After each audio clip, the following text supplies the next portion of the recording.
네, 여기 묵상 간증 채울수록 채워지는 평안입니다.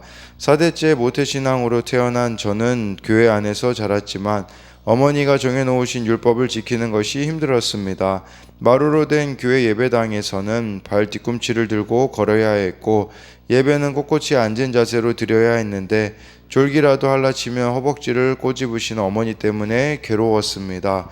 고등학교 졸업 후 부모님과 떨어져 지내게 되자 그때부터 저는 방탕한 삶을 살았습니다. 여행 동호회에 가입하고 남자친구와 주말 여행을 계획하는 등 그동안 어머니의 감시 때문에 하지 못했던 여행과 음주 이성 교제를 하며 하나님이 없는 자처럼 주의를 범하고 살았습니다. 그러던 어느 미팅 자리에서 남자들이 주는 술을 마시다가 필름이 끊어졌고 성폭행을 당해 임신하게 되었습니다. 이후 저는 그저 죽고 싶은 마음에 낙태를 고민하던 중 힘든 등반을 하는 청년부 수련회에 참석하여 산을 오르면서 유산이 되기만을 빌며 울고 또 울었습니다. 그러다 결국 낙태한 저는 죄책감에 빠져 스스로 버린 몸이라 여기며 살았습니다.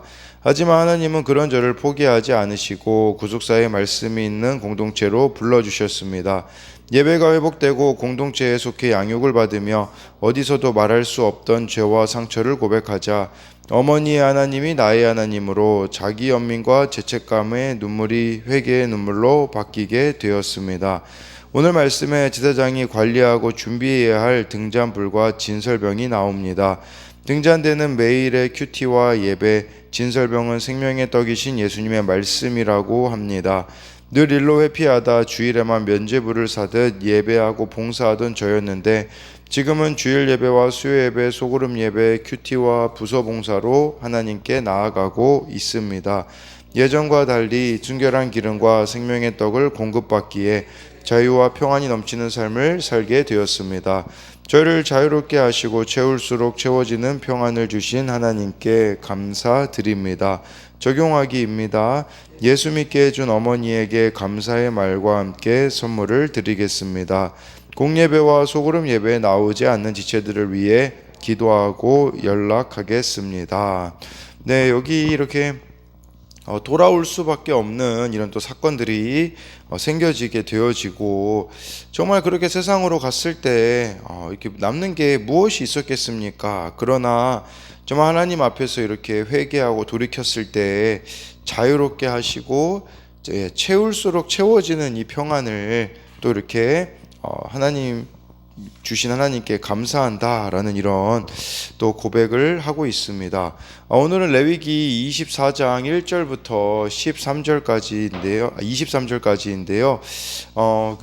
좀 이 말씀이 의문인 부분이 있습니다. 그건 뭐냐면 절기가 이렇게 나왔다가 절기 뒤에 갑자기 좀 이렇게 이런 내용들이 나옴으로써 어떤 연관성이 있는가라고 여러 가지 의견들이 있었는데요. 근데 뭐 어떤 연관성이 있는지는 정확히는 말할 수 있는 그런 부분들은 없습니다. 그래서 1절부터 4절까지를 먼저 보면요.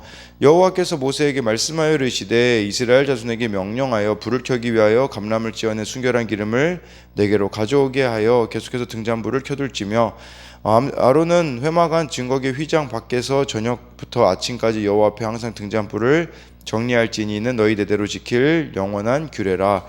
그는 여호와 앞에서 순결한 등잔대 위에 등잔대를 항상 정리할지니라. 이 등잔대에 불이 이제 켜져 있어야 된다라는 이런 부분을 보면요.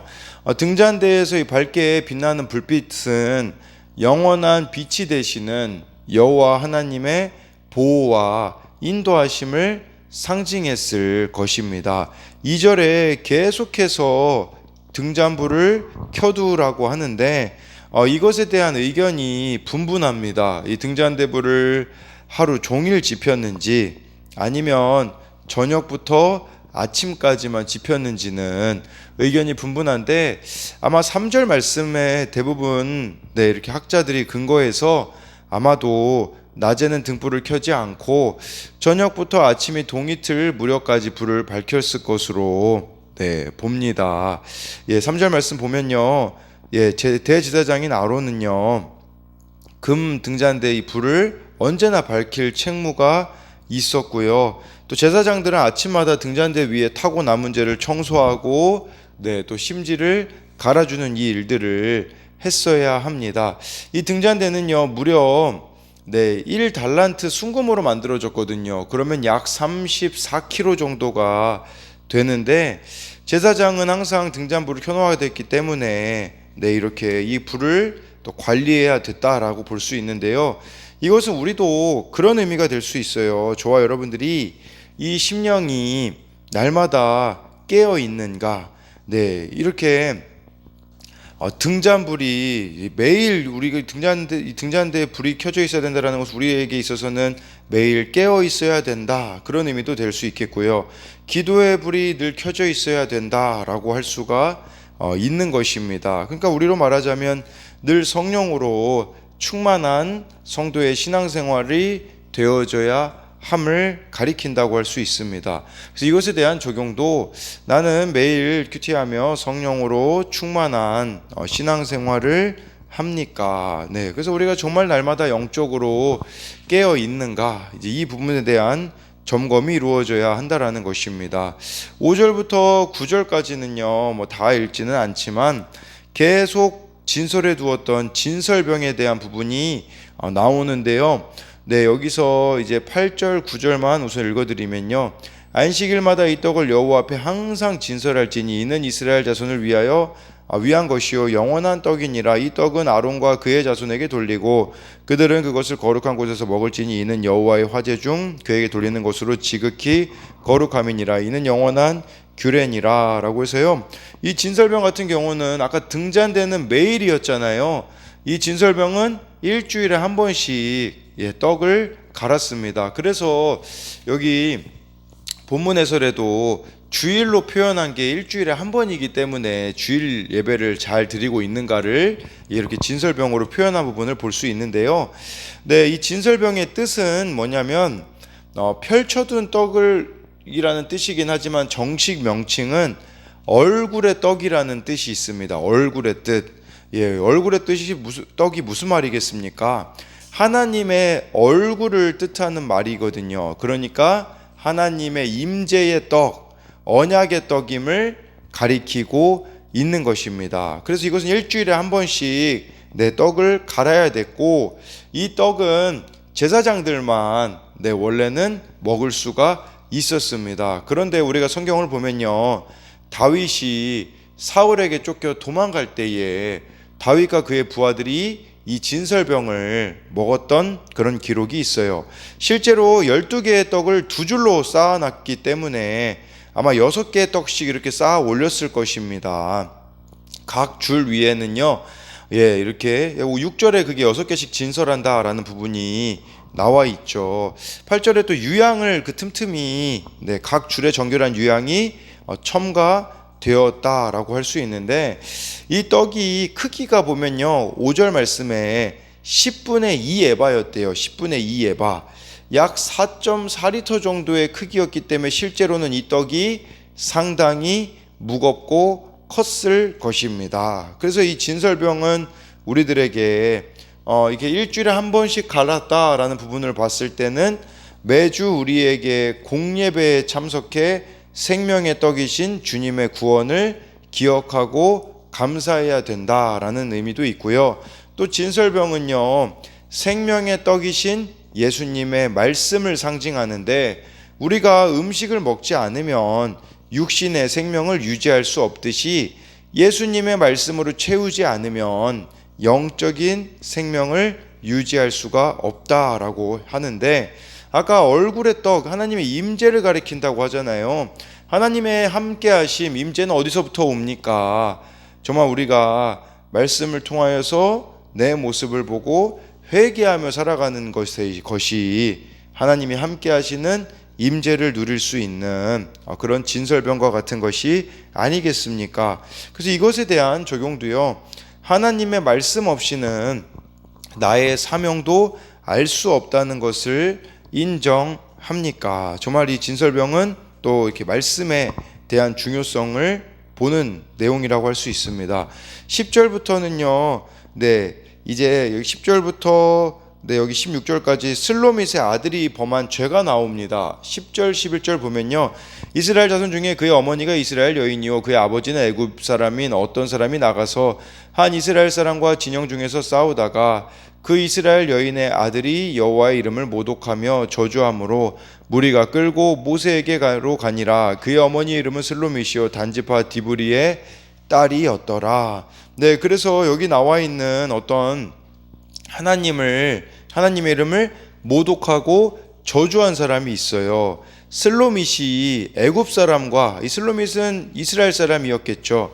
근데 애굽 남자와 결혼해서 낳은 아들이거든요. 근데 이 아들을 믿음으로 양육하지 못했던 것 같습니다. 그러니까 그냥 이렇게 다툴 수 있잖아요. 싸울 수도 있잖아요. 근데 그냥 그 싸우는 것을 넘어서 하나님의 이름을 모독하고 저주까지 했는데, 근데 이 행동이 그냥 가벼운 행동은 아니라는 겁니다. 아마도 여러 신을 믿는 애굽 문화의 영향을 받은 것으로 볼 수가 있어요. 그러니까 이처럼 우리도 우리 안에 깊이 박힌 애굽 가치관, 세상 가치관을요 말씀으로 뿌리 뽑지 않으면 결정적일 때, 우리도 그렇게 말하는 사람 되게 많잖아요. 하나님 없다고 말하는 사람. 네, 이래서 힘든 일이 찾아올 때마다 하나님을 모독하는 그런 어중간한 신앙인들이 얼마나 많은지 모릅니다. 하나님을 믿는다고 해요. 근데 어떤 조그마한 고난이 오면 하나님이 없다고 말하는 그런, 지금 우리들에게 이 말씀이 그런 의미가 아니겠습니까? 세상과 양다리 걸치며 살아가고 있기 때문에 그렇다라고 볼 수가 있겠죠. 그렇다면 왜 하나님을 저주하는 데까지 이 사람이 갔겠습니까? 이 슬로밋의 아들이요. 아마도 혼혈이라는 피해의식과 열등감에 갇혀서 공동체에 속한 모든 사람을 차별 없이 부르신 하나님께 나아가기를 거부했다라는 거죠. 그러니까 이게 해결이 안 된 거예요. 뿌리 깊은 피해의식, 열등감이 해결이 안 되어졌기 때문에 이런 반응을 보였다라는 것이겠죠. 그래서 우리가 공동체가 필요한 게 이것 때문이 아니겠습니까? 서로 삶을 나누고 피해의식과 열등감을 나누고 말씀을 해석해줄 공동체가 있어야 하는 것이 이런 부분으로 인하여서 우리가 생각해 볼 수가 있는 것입니다. 근데 아무래도 여기서는 문제는 물론 아버지가 애굽 사람인 것도 있겠지만 여기서 어머니가 언급이 되고 있다라는 것은 어머니의 책임이 크다라는 부분들, 유대인들은요 지금도 그렇다고 하잖아요. 어머니가 유대인이면 유대인인 그런 것이 있다고 하는데, 그만큼 신앙에 대한 책임이 있는데 그것을 회피했을 때, 감당해내지 못했을 때 이렇게 아들이 하나님을 저주하는 아들을 낳았다라는 것은 우리들에겐 그런 의미가 될 수 있겠죠. 나의 자녀가 아직 하나님을 믿고 있지 않다면 문제는 나에게 있다라는 부분도 생각해 봐야 한다라는 것이에요. 그래서 이것에 대한 적용도요, 주를 믿으면서도 여전히 세상 가치관을 따르지는 않습니까? 내 뜻대로 이루어지지 않는다고 주님을 부정하거나 모독한 적은 없습니까? 내가 넘어서지 못하는 피해의식과 열등감은 무엇입니까? 차별 없이 부르시는 주께 담대히 나아가고 있습니까? 12절부터 14절까지를 보면요, 그들이 그를 가두고 여호와의 명령을 기다리더니 여호와께서 모세에게 말씀하여 이르시되 그 저주한 사람을 진영 밖으로 끌어내어 그것을 들은 모든 사람이 그들의 손을 그의 머리에 얹게 하고 온 회중이 돌로 그를 칠지니라 해서요. 이 말씀에는 돌을 던져 사형을 집행하도록 했습니다. 하나님의 이름을 저주하는 자, 또 그 저주하는 말을 들은 자도 모두 책임을 졌다라고 14절에 보면 나와 있습니다. 그리고 아마 이렇게 돌로 친 다음에 돌무더기를 쌓았을 겁니다. 고대 사회에는 이렇게 이정표나 기억 장치로 이렇게 돌무더기를 쌓아 놓기도 했다라는 것을 말씀해 주고 있고요. 하나님의 이름을 회방하는 소리를 들었을 때 이렇게 공적인 심판 행위를 함으로 죄를 제거해야 했다라는 겁니다. 그렇다고 지금 이 시대에는 그렇게 돌을 던지는 시대는 아니라고 할 수 있는데, 우리가 생각해 볼 수 있는 부분은 무엇이냐면요, 내가 이게 하나님의 이름이 모욕받는 것임을 알매도 불구하고 그냥 손해가 될까봐 가만히 있는 부분들이 또 우리들에게 있지 않는가, 이런 부분도 생각해 볼 수 있는 것이에요. 그래서 무심결에 하는 말과 행동을 통해 하나님을 모독하지 말라는 겁니다. 우리가 얼마나 말과 행동으로 하나님을 모독하는 그런 행동들을 또 삶을 살고 있는가, 이것도 봐야 한다라는 것이죠. 17절부터 20절로 가면요, 사람을 쳐 죽인 자는 반드시 죽일 것이요 짐승을 쳐 죽인 자는 짐승으로 짐승을 갚을 것이며, 사람이 만일 그의 이웃에게 상해를 입혔으면 그가 행한 대로 그에게 행할 것이니, 상처에는 상처로 눈에는 눈으로 이에는 이로 갚을지라. 남에게 상해를 입힌 그대로 그에게 그렇게 할 것이며. 이것을 동해 복수법이라고 하죠. 네, 그래서 20절에 상처는 상처로, 눈은 이로 갚으라고 하는데, 이거 보면서 우리가 조금 이게 좀 불편하게 느껴질 수 있거든요. 근데 이 동해 복수법의 취지는 뭐냐면, 복수를 한다고 할지라도 받은 만큼이라는 한계를 넘지 말라는 거예요. 우리가 상처를 예를 들어 5를 받았다고 해봅시다. 그럼 다른 사람에게 상처를 7이나 8로 갚으려는 보복 심리가 있거든요. 그걸 지금 하나님께서는 말씀해주고 있는 것이죠. 근데 신약 시대는 어떻게 돼버립니까?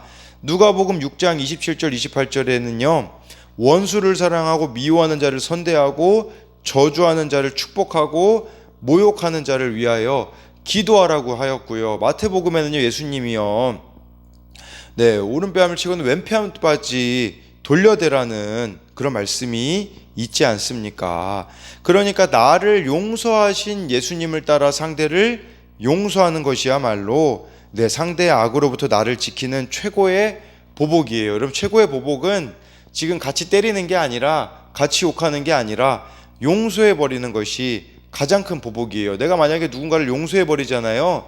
그 사람이요, 부끄러움을 더 크게 느낄 수밖에 없습니다. 근데 똑같이 보복하면요, 혈기밖에 안 나오거든요. 자신을 돌이킬 생각을 안 해요. 근데 내가 용서해버리게 되면요, 상대가 왜 내가 먼저 용서를 구하지 못했을까라는 부끄러움으로 나아가는 거, 이게 진정한 보복이 아니겠습니까? 그래서 이것에 대한 적용도요, 복수를 생각하고 있는 사건이나 사람이 있습니까? 주님이 내게 베푸신 용서를 얼마나 크게 여깁니까? 그래서 여기 나머지 부분들은요, 따로 이렇게 언급하지 않아도 될 것 같은데요. 정말 오늘 이 말씀을 통해서 우리가 생각해 봐야 되는 것은, 늘 켜져 있어야 되는 등잔불과 같이 우리들이 정말 영적으로 날마다 깨어 있으며, 진설병, 늘 우리들 가운데 정말 주님의 말씀이, 생명의 말씀이 있어야 하고, 또 슬로밋의 아들의 이 죄처럼 우리가 정말 이렇게 세상과 양다리 걸치며 살아가고 있지는 않는가에 대한 점검, 그리고 마지막에 나와 있었던 것처럼 동해 복수법에 대해서 말씀하시는 것처럼 우리가 정말 이렇게 그 이상으로 복수하려고 하고 있는 부분, 아직 용서하지 못하고 있는 부분들이 있다면 또 하나님 앞에서 돌이키는 저와 여러분들이 되기를 소망합니다.